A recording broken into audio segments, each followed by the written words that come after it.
Guys, it's me Anupama. Welcome to my YouTube channel. ഇന്ന് ഞാൻ discuss ചെയ്യാൻ പോകുന്ന ഡ്രഗ് എന്ന് വെച്ചാൽ വേൾഡിൽ തന്നെ വിപ്ലവം സൃഷ്ടിച്ച ഒരു മെഡിസിനെ കുറിച്ചിട്ടാണ്. സൈഡിനഫിൽ സിട്രേറ്റ്, അല്ലെങ്കിൽ വയാഗ്ര ആണ് എൻ്റെ കമ്പനി നെയിം, ഫൈസർ കമ്പനിയുടേത്. ഇതിൻ്റെ കണ്ടുപിടുത്തത്തിൻ്റെ ഒരു ഹിസ്റ്ററി എങ്ങനെയെന്ന് പറയാം. 1989 ബ്രിട്ടീഷ് ഫൈസർ സയൻറ്റിസ്റ്റായ പീറ്റർ ഡൺ ആൻഡ് ആൽബർട്ട് വുഡാണ് ഈ മെഡിസിൻ ക്രിയേറ്റ് ചെയ്തത്. ഇത് സൈൽഡിനഫിൽ സിട്രേറ്റ്, അതായത് ഹൈ ബ്ലഡ് പ്രഷറിനും അഞ്ചൈന പെക്ടോറിസ് എന്ന് പറഞ്ഞ ഒരു ഹാർട്ട് ഡിസീസ്, ഈ രണ്ട് പ്രോബ്ലം ട്രീറ്റ് ചെയ്യാൻ വേണ്ടിയിട്ടാണ് ഈ മെഡിസിൻ ക്രിയേറ്റ് ആക്കുന്നത്. ഇപ്പോൾ ഒരു മെഡിസിന് നമ്മൾ ഉണ്ടാക്കി കഴിഞ്ഞാൽ പെട്ടെന്ന് മാർക്കറ്റിൽ ഇറക്കാനൊന്നും പറ്റൂല. അതിന് ക്ലിനിക്കൽ ട്രയൽസൊക്കെ ചെയ്തിട്ട് അപ്രൂവ് ആയി കഴിഞ്ഞാൽ മാത്രമേ മാർക്കറ്റിൽ ഇറക്കാൻ പറ്റൂ. അങ്ങനെ കുറച്ച് പ്രൊസീജിയർ ഉണ്ട്. അപ്പോൾ ഇവർ ക്ലിനിക്കൽ ട്രയൽസിൻ്റെ ഫേസ് 1 സ്റ്റഡിയുടെ ടൈമിൽ പേഷ്യൻറ്റിന് കൊടുക്കുമല്ലോ, സ്റ്റഡി ചെയ്യാൻ വേണ്ടിയിട്ട് പേഷ്യൻറ്റിന് കൊടുത്തു. അന്നേരം ഇത് അഞ്ചൈന പെക്ടോറിസിന് വലിയ എഫക്റ്റ് ഒന്നും കാണിക്കുന്നില്ല, അഞ്ചൈന രോഗത്തിന്. പിന്നെ എന്ന് വെച്ചാൽ പേഷ്യൻറ്റിൽ കാണിക്കുന്നത് പെനൽ ഇറക്ഷൻ ഉണ്ടാക്കുന്നുണ്ട്.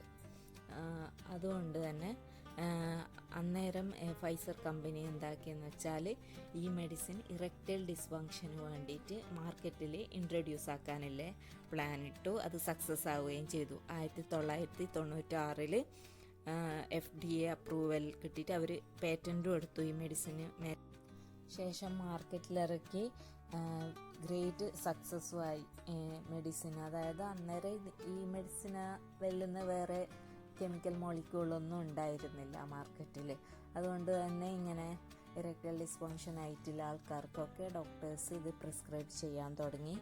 അങ്ങനെ അതൊരു ഗ്രേറ്റ് സക്സസ് ആയിരുന്നു. ഇപ്പോഴത് പ്രിസ്ക്രിപ്ഷൻ ആവശ്യമാണ്. നമുക്ക് മെഡിക്കൽ ഷോപ്പിൽ പോയിട്ട് വാങ്ങിക്കാൻ കിട്ടുമോ, എടുത്ത് കഴിക്കാൻ ഉള്ള മരുന്നല്ല. കാരണം ഇതിന് ഒരുപാട് സൈഡ് എഫക്റ്റ് ഉണ്ട്. ആ സൈഡ് എഫക്റ്റൊക്കെ ഒഴിവാക്കാൻ വേണ്ടിയിട്ടാണ് ഡോക്ടറെ കൺസൾട്ട് ചെയ്തിട്ട് എടുക്കണം എന്ന് പറയുന്നത്.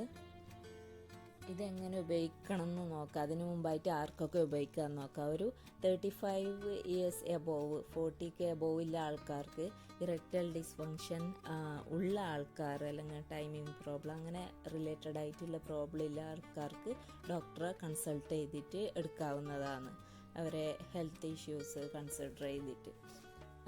പിന്നെയെന്ന് വെച്ചാൽ ഇപ്പോൾ പൊതുവായിട്ട് യങ്സ്റ്റേഴ്സിലാണ് ഇത് ഉപയോഗിക്കാനുള്ള എക്സൈറ്റ്മെൻറ്റ്. ലൈക്ക് 23 years മുതൽ എൻക്വയറി ആയിട്ട് അവർ വരുന്നുണ്ട്. ലൈക്ക് 23, 25, 28 അങ്ങനെയുള്ള ആൾക്കാരോട് എനിക്ക് പറയാനുള്ളത്, നിങ്ങൾ ഓൾറെഡി നല്ല ഹെൽത്തോടു കൂടി ബ്ലെസ്ഡ് ആയിരിക്കും. അല്ലെങ്കിൽ 1-2 ആൾക്കാർക്ക് അങ്ങനത്തെ എന്തെങ്കിലും പ്രശ്നങ്ങളുണ്ടെങ്കിൽ ഡോക്ടറെ കണ്ട് ട്രീറ്റ്മെൻറ്റ് എടുക്കാവുന്നതാണ്. അങ്ങനെയുള്ളവർ എന്തായാലും ട്രീറ്റ്മെൻറ്റ് എടുത്തിരിക്കും. അല്ലാതെ ഒരു എക്സൈറ്റ്മെൻറ്റിന് വേണ്ടിയിട്ട് എടുക്കാൻ ട്രൈ ചെയ്യുന്നവർ സ്വന്തം ഹെൽത്ത് കൂടുതൽ കെയർ ചെയ്യാൻ നോക്കുക. ഒരുപാട് സൈഡ് എഫക്റ്റ് ഉണ്ട്. ചെറുപ്പകാലത്ത് തന്നെ നല്ലൊരു ആരോഗ്യം കളയാതിരിക്കുക. പിന്നെ എങ്ങനെ ടാബ്ലറ്റ് ഉപയോഗിക്കേണ്ടതെന്ന് വെച്ചാൽ, ഇനീഷ്യലായിട്ട് ഉപയോഗിക്കുന്നവരാണെങ്കിൽ ഇതിൽ 50 mg 100 mg ഡോസൊക്കെ വരുന്നുണ്ട്. 50 mg ആയിരിക്കും ഡോക്ടർ എഴുതുക. 1 hour ബിഫോർ ഇൻ്റർകോഴ്സ് നിങ്ങൾ ഈ ടാബ്ലറ്റ് എടുക്കണം. മിനിമം 30 minutes ബിഫോർ എടുത്തിരിക്കണം. പിന്നെയെന്ന് വെച്ചാൽ ഈ ടാബ്ലറ്റ് ഡെയിലി എടുക്കാൻ പാടില്ല ഒരിക്കലും. മിനിമം എന്ന് പറഞ്ഞാൽ 3 days ഗ്യാപ്പ് ഉണ്ടാവണം. 3 daysന് ശേഷം മാത്രമേ എടുക്കാൻ പാടുള്ളൂ. നോർമലി ഒരു ഹെൽത്തി ആയിട്ടുള്ള ആളാണെങ്കിലോ ഒന്ന് എടുത്തു കഴിഞ്ഞാൽ ഒരു 7 days വരെ അവർക്ക് ആ ഒരു എഫക്റ്റീവ്നെസ് കിട്ടുന്നതായിരിക്കും. അതിനനുസരിച്ചിട്ടായിരിക്കണം നിങ്ങൾ എടുക്കേണ്ടത് നെക്സ്റ്റ് ഡോസ്. ഇനി ഇതിൻ്റെ സൈഡ് എഫക്ട്സ് നോക്കാം. നോർമലായിട്ട് പേഷ്യൻസ് കംപ്ലൈൻറ്റ് ചെയ്യുന്ന സൈഡ് എഫക്റ്റാണ് ഹെഡ് ഏക്ക്, അധികം ആൾക്കാർക്ക് ഉണ്ടാവാറുണ്ട്. പിന്നെ ഡൈജഷൻ പ്രോബ്ലം, നാസൽ കൺജഷൻ, പിന്നെ വിഷൻ, ഐസൈറ്റിൽ ഉണ്ടാകുന്ന പ്രോബ്ലം.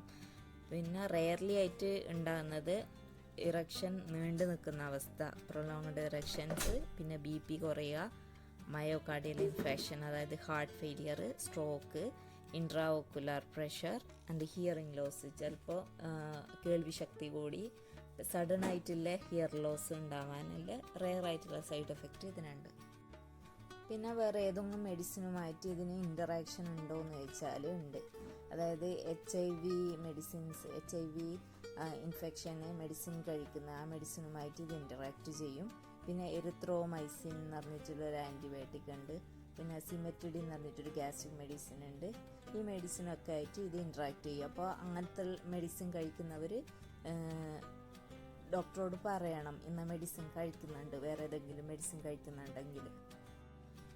പിന്നെ മെയിൻലി എന്ന് പറഞ്ഞാൽ ഹാർട്ട് പ്രോബ്ലംസ്, BP, ഹാർട്ടിൻ്റെ എന്തെങ്കിലും അസുഖമില്ലവർ ശ്രദ്ധിക്കണം ഈ മെഡിസിൻ എടുക്കുമ്പോൾ, ഡോക്ടറോട് പറയും വേണം.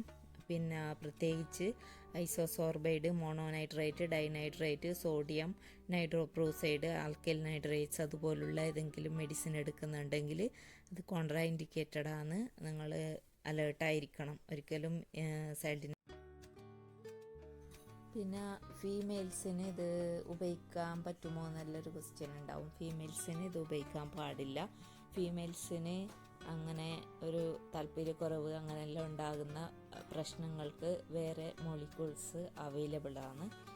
പിന്നെയെന്ന് വെച്ചാൽ ഇത് ഫീമെയിൽസിൽ മെയിൻലി ഉപയോഗിക്കുന്നത് menstrual pain, high menstrual pain treatment ആയിട്ട് സൈൽഡിനഫിൽ ഉപയോഗിക്കാമെന്ന് കണ്ടുപിടിച്ചിട്ടുണ്ട്. പിന്നെ ഇത്രയൊക്കെയാണ് സൈൽഡിനഫിൽ വയാഗ്രയെ കുറിച്ച് പറയാനുള്ളത്.